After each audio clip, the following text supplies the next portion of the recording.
Fall of the year is such a fine time in Appalachia. The crops are put to bed for the year, and it's beginning to cool off, and the leaves put on their beautiful fall dresses. The family gets to head off for a day of fun at the fair, showing off their finest quilts and other things, riding those carnival rides and eating that good old carnival food. Then they head out to the old pumpkin patch to decorate for the best night of fun, Halloween. It's so fun to dress up and, of course, get some good old treats. But that's about where the day changes. The later it gets, the more strange things happen. One town in Tennessee named Cleveland avoid the streets altogether late at night during Halloween. A 7.5-foot tall witch wearing a long black hooded robe, carrying a 6-foot tall walking stick, rises from the Shields Mausoleum in the Fort Hill Cemetery and then heads to the Century Avenue looking for children, not to give candy, but to take their soul. Who is the tall witch? Where did she come from? Is she even real? Or just a made-up tale? Appalachia, the mountains are like no other. From its rigid terrain, beautiful wildlife, to the people that live their lives here, to the strange, unexplained stories that folks share. Join me while I share this amazing place, one story at a time.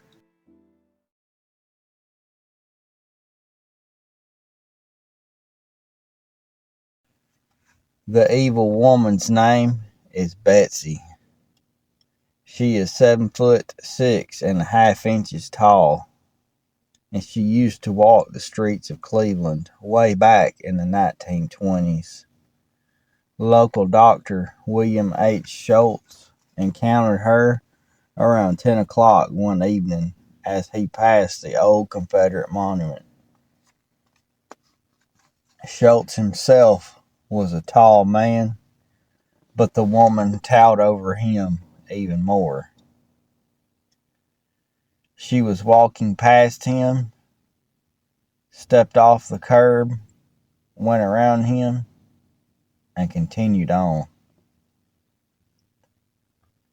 Truth be told, she was an old woman, odd looking to folks, and of course, cruel as people are, they poked fun at her. So she took to the night, making her way to avoid the heartless souls. Just 5 years later, the doctor had a little girl, and in 1935, when she was just 10 years old, her mother would always tell her, "Be home from trick-or-treating before the lights come on, so's TallBetsy don't get you, girl." Yes, it worked. Every child in the neighborhood would be home well before she was out. This went on for years, but then in the 1970s, a high school student wanted to create a Halloween character, so he chose TallBetsy. Barbara Jones, a local reporter, interviewed him. His name was Alan Jones. He told until 10 p.m. the witch would give out candy to children, and those out late, she would terrorize them. The reporter asked, exactly what does she do to the kids if she catches them? Jones replied, "Dump their bones in that old well just outside the old Arnold schoolhouse." The reporter then asked, "Where does the old witch live?" And to which he replied, "In a mausoleum at the highest point in the Fort Hill Cemetery." She asked, where did he hear of the legend of TallBetsy? And he proceeded to tell of the encounter his grandfather had with her so many years prior. Soon enough, the interview was in the front page of the newspaper. In 1984, the tale of TallBetsy exploded. Folks would come from all over to see her late Halloween night. Years later, in an interview with another newspaper reporter, Jones admitted he made the whole legend up. The story he told the reporter of his grandfather seeing the old woman was made up as well. And Jones continued.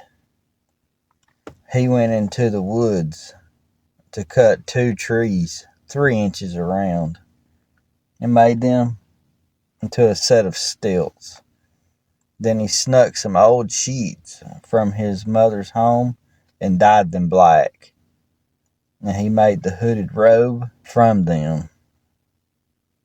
Then Halloween night, it was on. With a mask and his get-up, he terrorized the streets of Cleveland.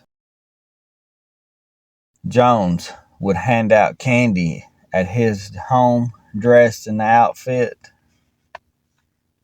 But by this time, he was a millionaire from his creation, checking the cash. He gave candy out like crazy. The crowds grew so big, the street his house was on was blocked by the hordes of people. So in 1987, he began having a block party on Main Street in Cleveland. There, thousands would come see the spectacle that went on for 11 years. Then Jones was getting older and wasn't able to walk on the stilts anymore, so it would be the last time people would ever see TallBetsy. Seeming on this being the last one, he went all out, hiring 2 actors and a helicopter to fly over the block party. Batman and Penguin hovered over the huge crowd and called to TallBetsy to come see the people, and of course she did appear one last time. The weekend fiasco went off with perfection. That is until Monday, when the FAA went to Jones's office and grilled him on having a helicopter hover over a large crowd of people in Cleveland. Jones then moved to his new home on the north end of town, and TallBetsy was no more. Well, that is until 2014. Bailey, 31, the son of Alan Jones, revived old Betsy. She was all new. He bought a full Hollywood silicone mask, appeared to be more lifelike, with lifelike stitches all over the face and hands. She got creepier. TallBetsy walks up and down Central Avenue and then joins the block party there on Main Street.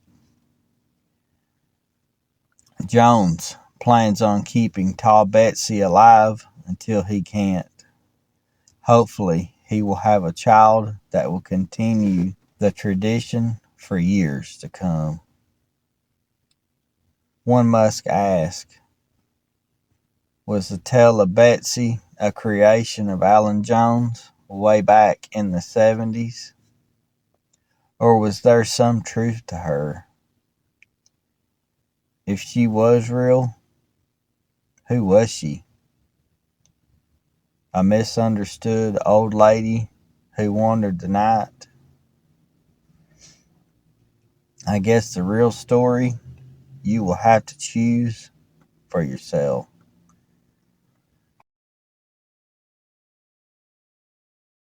Well, folks, I want to thank you for sitting and listening to the tale of TallBetsy. I appreciate you listening.